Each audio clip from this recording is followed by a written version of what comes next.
महागणपतीची कथा।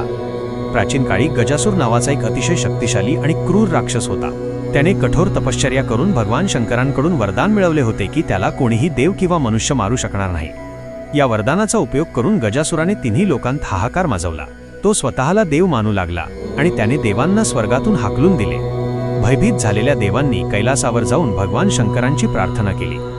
देवांची करुण हाक ऐकून भगवान शंकरांनी आपले पुत्र गणपतीला मदतीसाठी पाठवले।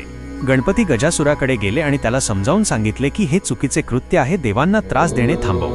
परंतु गजासुराने गणपतीच्या या बोलण्याकडे पूर्णपणे दुर्लक्ष केले। तो अहंकारात म्हणाला, अरे बाळा, तू कोण? माझ्यापुढे तुझी काय योग्यता?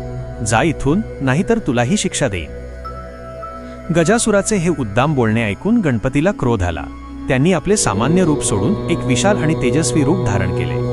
गणपतीच्या या प्रचंड रूपापुढे गजासुराचे मोठे शरीर आणि त्याचे सामर्थ्य अगदी क्षुद्र वाटू लागले। त्यांच्या मुखातून निघणाऱ्या तेजाने गजासुराचे डोळे दिपून गेले। गजासुराच्या मनात भीती निर्माण झाली। त्याला समजले की हा सामान्य देव नाही। तो आपले सर्व सामर्थ्य गमावून गणपतीच्या चरणी नतमस्तक झाला आणि क्षमा मागू लागला। या घटनेनंतर गजासुराने आपले सर्व दुराचरण सोडले आणि तो एक चांगला प्राणी बनला। या प्रसंगावर भगवान शंकरांनी गणपतीला महागणपती हे नाव दिले।